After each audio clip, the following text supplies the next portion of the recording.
Hello, everybody. Welcome to my mid-month update for the month of February. I've been trying to decide exactly how to approach this particular mid-month update because I never did a January wrap-up, and I was half considering combining this particular update with a January wrap-up. But instead, I think what I'm going to do is just make this a regular check-in video for February, and then I will combine my January wrap-up with my February wrap-up because I did start some books in January that I continued in February, and I just feel like it'll be easier overall. As far as how this year has gone for me so far, it's been a little bit busy, and I've found that my reading time has varied significantly day to day. Some days I'm reading a lot, some days not as much, and I'm trying to get into a more consistent routine and pattern. And I've actually continued this task of reading multiple books at the same time. I never thought that would be me. And I think what got me into that pattern was when Jimmy approached me about buddy reading Blood Meridian last year in December. And so we buddy read that together, just 10 to 15 pages a day.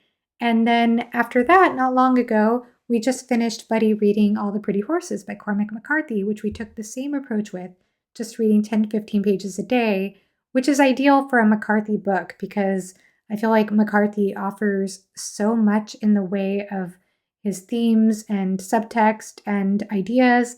I just feel like there's always a lot to unpack in very few pages of his text, especially in Blood Meridian, more so in that book than this book. But it did free up some time and space to read other things at the same time. So during that time, of course, I've been reading A Song of Ice and Fire, rereading that series. I'm past the halfway point in A Clash of Kings right now, which I'm thoroughly enjoying. And I did do a review of A Game of Thrones. That's here on the channel if you want to check that out. It is spoiler free, but at this point, I feel like everybody pretty much knows what happens in that book, especially if you've seen the show, which I feel like most people have. But in any case, I did make it spoiler free. And I think I'm going to go ahead and do a review of A Clash of Kings when I finish. And with that one, I think that's going to contain at least mild spoilers. Let me know in the comment section below if you'd be interested in that. It's kind of a challenging thing, I think, when you have a channel because I feel like when you start out your channel, it's really easy to just do whatever you want to do and not really think twice about it. Just make the videos you want to make. And, if people like it, they like it. If not, you'll learn something, I guess. But then I think the more you grow an audience on a channel, the more you do want to be respectful of what people want to watch. And so it makes you a little uncomfortable if you're putting out content that people aren't as interested in, but you still want to be balanced with things that you do want to put out. So I still love reviews. I think I'm going to continue doing them, even though I know that everybody says they don't get as many views. They're still important to me for a number of reasons, and I might do a separate video to talk about that. But I really do appreciate the art of a good review. It's something that I admire when I watch other people's channels, and it's something that I want to get better at doing. So I may do a video again on A Clash of Kings, but I'm thoroughly enjoying that reread so far. And we already had 2 discussions for the A Song of Ice and Fire read/reread along. And so the first one was here on my channel with the other co-hosts on A Game of Thrones, and the first half was spoiler-free. The second half of that discussion did include spoilers for the whole series because we wanted to talk about the foreshadowing in that first book. And then with the second discussion, that was all about the characters. And so I had some wonderful guests here on the channel, including Theo Rekindled Reader and Jack in the Bookstack, who were first-time readers of the series. So it was super fun to hear their thoughts. And then Grace Dion, first-time guest on my channel, just absolutely fabulous. I loved what she had to say. She has a fantastic channel. Overly Average Ben, also fantastic. He's actually a returning guest to this channel. And the wonderful Philip Chase. Now, with Philip Chase, Philip had mentioned to me that he had read the book at least 5 times before, and he had taught it in his fantasy literature course. So I thought he would bring an interesting perspective to that discussion, which is why I invited him. And he certainly did. So it was a wonderful discussion all around. So aside from that, another thing that's been really working for me in my reading life has been pacing myself. So, in addition to reading multiple books at once, I feel like it's very important if you're going to do that to know how to pace yourself with the books you are reading. So, I did mention, of course, reading Blood Meridian and All the Pretty Horses with Jimmy and taking that approach of just reading a few pages a day. That really helped me to, like I said, free up some time to pick up some other books. But I think it was helpful with having a buddy read like that and checking in with just one other person. I think it was really helpful for knowing like how far to go and when to stop. And it wasn't like specific, like exactly 15 pages a day. It was more like, I'll let you know how far I get. And okay, I got to that point or I got a little further. So we were always kind of touching base where we were and trying to stay more or less on the same page. But it was okay if it wasn't perfect. If I hadn't taken that approach, I think I might have tried to read more in a day. And not saying that's bad, but I think if I had tried to read more in a day, I think I might have not unpacked as many things as I did when I read it. So I think that the pacing approach worked really well for that. And it worked really well. I have to credit Alan for this too, Alan from the Library of Alexandria, because when he found out that several of us were interested in reading Shogun, he definitely was on board, wanted to reread it.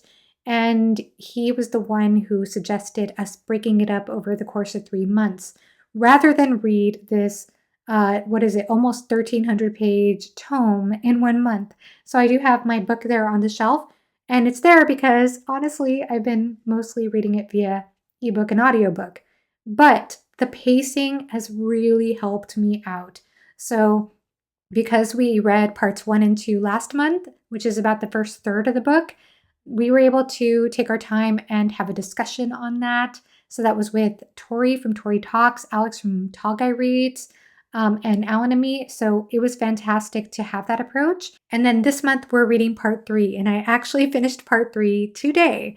So I'm ready to discuss that. I won't go any further until we have that discussion, but I imagine that'll probably happen at the end of the month once the others have caught up to that point. And then next month, we'll be reading the last third of the book. So I think that really helps because, especially with that book, there's a lot to say about that book, which of course I'll save for my wrap up. But I think that it's helped me to enjoy the story more. Just reading like a chapter a day, that's the way I've been approaching it this last month. And so I love that. I love being able to read multiple books at once and to be able to pace myself. That's been like a revelation for me. The other thing, though, that's really challenging when it comes to that is that I find that sometimes when I'm doing that, the one drawback is I inevitably find myself comparing prose styles between authors. And usually it's the case where I find that I enjoy one author's writing style over another.